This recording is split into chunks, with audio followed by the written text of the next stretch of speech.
انا هقلق ليه؟ مين قلقان؟ الاهلي يتجنب غياب الشحات عن المونديال، بيراميدز بيرد على الاهلي، واعتقال رئيس النادي. السلام عليكم ورحمة الله وبركاته، صباح الخير. فيديو جديد مع حضراتكم زي كل يوم زي كل فيديو. يا ريت ندعي لاخواتنا فلسطين بالنصر يا رب، وما ننساش الدعاء العاجل للكابتن عمرو فاروق نائب رئيس مجلس إدارة النادي الأهلي. وما تنساش برضه لو انت بتتفرج على الفيديو من خلال الفيسبوك لايك وشير للفيديو، لو بتتفرج على الفيديو من خلال قناة اليوتيوب لايك وشير للفيديو، ما تنساش تشترك في القناة وتفعل زر الجرس. أول حاجة بس حابين نتكلم فيها، مين قلقان؟ امبارح بعد انتهاء مباراة الاتحاد السعودي واوكلاند سيتي في كأس العالم للأندية، بداية المشوار وبداية بطولة كأس العالم للأندية، قدر فريق الاتحاد السعودي اللي هو يتفوق على اوكلاند سيتي 3-0. من بعد المباراة والاتحاد السعودي بيضرب موعد مع النادي الأهلي يوم الجمعة إن شاء الله الساعة 8 بتوقيت القاهرة 9 بتوقيت السعودية. وفي انتظار يعني قمة عربية، في انتظار مباراة قوية جدا بين الفرقتين نظرا لشعبية الفرقتين والجماهير. فبعد امبارح بعد المباراة طلعت بعض الناس وتقول لك ان الاهلي قلقان من الاتحاد السعودي، الاهلي خايف من الاتحاد السعودي. طيب انا هقلق من الاتحاد السعودي ليه؟ مع احترامي للاتحاد السعودي، القيمه التسويقيه بتاعته اعلى من القيمه التسويقيه للاهلي، عنده كواليتي لاعيبه بتبقى اعلى، مفيش مشكله. لكن اللي عايز اقوله لك حاجه، لو انت خايف من الاتحاد السعودي ايراد، فالاتحاد السعودي بالبطوله على ارضه، بالجمهور اللي في بلده، بالمباراه اللي هتتلعب في السعوديه، هو خايف منك 24 ايراد. فانا هقلق ليه؟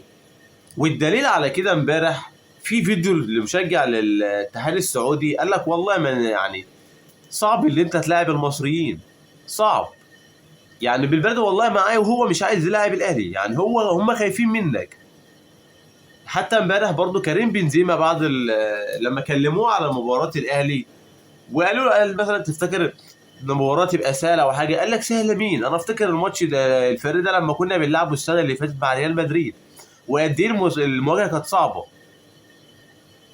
يعني حتى في امبارح بعض التصاريح طالعه والله هم خايفين منك. فانا واحد من جمهور الاهلي، انا هقلق ليه؟ هقلق ليه؟ لو انت بتحكم على الاتحاد السعودي من مباراه امبارح، يبقى انت ما تعرفش كوره. ولو انت بتحكم عن الاهلي من خلال الفتره اللي فاتت، الاربع خمس ماتشات اللي فاتوا، يبقى انت ما تعرفش الاهلي. الاهلي في الظروف اللي زي دي والاجواء اللي زي ديت وبطوله كاس عالم للانديه زي ديت، المعايير بتختلف 360 درجه، المعايير بتختلف.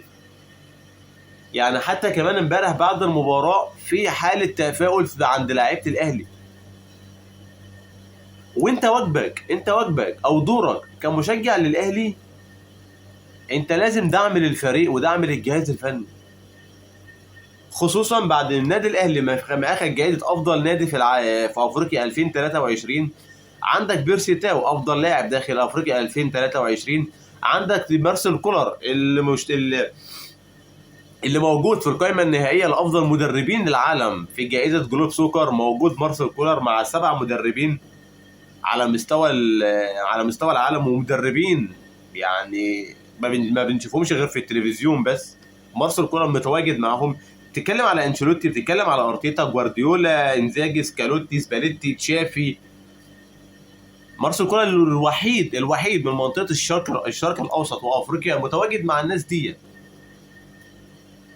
فانت واحد من جمهور انت هتكون قلقان ليه؟ انت قلقان ليه؟ الاتحاد السعودي مش عاوز يلعبك اساسا. يعني الاتحاد السعودي كمان هو خايف منك. لكن انا واحد من الناس، انا ليه هكون قلقان؟ اللي ما يعرفش الاهلي في الماتشات اللي زي ديت والمواجهات اللي زي ديت والله ما يعرف على الاهلي اي حاجه ولا اتفرج على الاهلي قبل كده. يعني لو انت بتتكلم او بتحكم على الاتحاد السعودي من ماتش امبارح كسب 3، فالماتش اللي قبله في الدوري خسران من ضمك 3. لو انتوا مثلا بتحسبوها كده. والاتحاد السعودي امبارح يعني لو بتلاعب فرقه زي اوكلاند ديت المفروض كان كسبها حتى 4-5، لكن هي اوكلاند ما بتتكيفش الا لما تخسر 3. فالبعض مش عارف برضو البعض ليه قلقان من جمهور الاهلي. ان شاء الله المباراه تبقى مباراه قويه يوم الجمعه. النادي الاهلي بلاعيبته ورجاله النادي الاهلي والمدير الفني قادر اللي هو يتخطى عقبه الهلال، وقادر اللي هو يعمل مباراه تاريخيه على الهلال يتخطى عقبه الاتحاد، وقادر اللي هو يعمل مباراه تاريخيه على الاتحاد. يعني ما ننساش يعني الاتحاد مثلا يعني في كام مواجهه هو متفوق، سواء مثلا كاس العالم 2005 نفتكر هدف محمد نور، او مثلا في البطوله العربيه. لكن انت بتتكلم على حدث من 17 18 سنه. فدلوقتي الدنيا الاجواء مختلفه، اللعيبه مختلفه، الاجواء كل حاجه مختلفه. لكن ليه انا مثلا اقلق من الاتحاد السعودي؟ لكن كل الدعم وكل التوفيق ان شاء الله للفريق. واجبك كواحد من مشجع النادي الاهلي اللي انت تدعم الفريق وتساند الفريق سواء اللعيبه او الجهاز الفني، كل الدعم لهم، وقادر اللي هو يتخطى عقبه الاتحاد يوم الجمعه ان شاء الله. حاجه الثانيه بقى حابين نتكلم فيها، بيراميدز او النادي الاهلي بيتجنب غياب الشحات عن كاس العالم للانديه. الساعات اللي فاتت قبل حسين الشحات او قبل البعثه ما كانت تسافر للسعوديه لخوض مباراه كاس العالم للانديه، في مشكله او زي ما حضراتكم عارفين المشكله اللي حصلت ما بين حسين الشحات ومحمد الشيبي في النيابه، وكان بسبب مباراه الموسم اللي فات لا اعتداء او ضرب حسين الشحات للاعب. لكن قدر إدارة النادي الأهلي والمحامي بتاع حسين الشحات اللي هي بتحصل على إذن من النيابة العامة بالسفر لحسين الشحات ومرافقة البعثة للنادي الأهلي وهو رايح السعودية. كان ممكن النيابة العامة ترفض بالإذن ده، كان ممكن ترفض إن حسين الشحات يسافر مع الفريق، لكن الحمد لله إدارة الأهلي قدرت اللي هي تنجح في الحصول على إذن لحسين الشحات اللي هو يسافر مع البعثة. بترجع دي حاجة نقطة كويسة، بترجع لإدارة الأهلي وبترجع لمحامي حسين الشحات. الحاجة الثالثة اللي حابين نتكلم فيها، بيراميدز بيرد على الأهلي. يوم الاثنين اللي فات أول امبارح تابعنا مع بعض جوائز الافضل داخل افريقيا العام 2023، وبالاختصار كان افضل لاعب داخل القاره 2023 بيرسي تاو لاعب النادي الاهلي، وكان منافس معاه بيتر شالوليلي وفيستون مايلي اللاعب اللي كان بيلعب في يانج افريكانز وحاليا في نادي بيراميدز. فيستون مايلي هو كان داخل علشان وصل هداف الكونفدراليه ووصيف الكونفدراليه يانج افريكان وصيف الكونفدراليه لاتحاد العاصمه، وبيتر شالولي كان داخل علشان الدوري الافريقي. والحمد لله قدر بيرسي تاو اللي هو يحصل على جائزه افضل لاعب داخل افريقيا عام 2023. طيب بيراميدز حب يعمل حركه اللي هو يرد على الاهلي. بيراميدز امبارح بيكرم فيستون مايلي. طب ايه السبب؟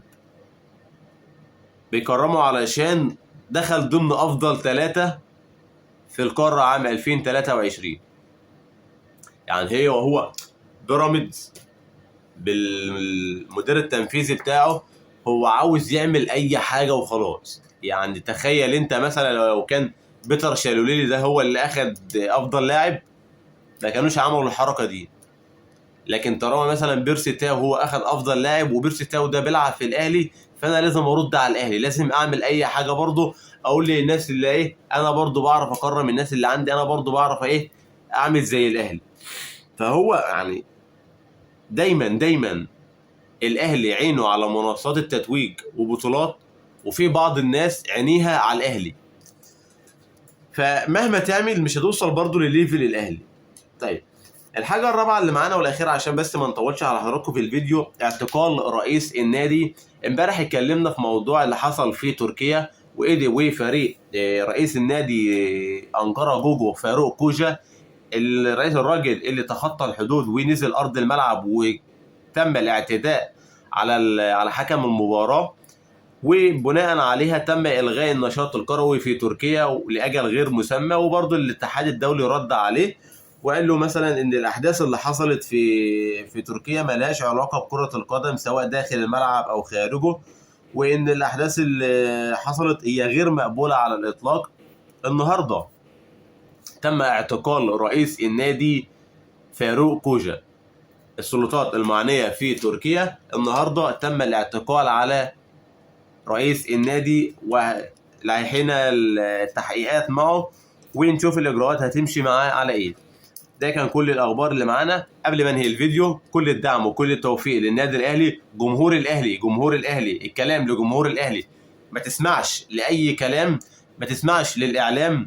اي حد يقدر يقول لك ان الاهلي مش واقف على رجليه، ان الاهلي الفتره اللي فاتت احنا عارفين الاداء، لكن حاول تقفل الصفحه اللي فاتت، حاول تبدا صفحه جديده، خليك داعم للفريق، خليك انت زي ما انت الحامي والحمى للفريق. ما تمشيش مع التيار الاعلامي، الناس ما يضحكش عليك. خليك انت الدرع للنادي الاهلي، خليك داعم للفريق، خليك مساند للفريق والاداره والجهاز الفني، مش حبا في اشخاص لكن حبا للكيان. اشوفكم على خير فيديوهات تانية ان شاء الله.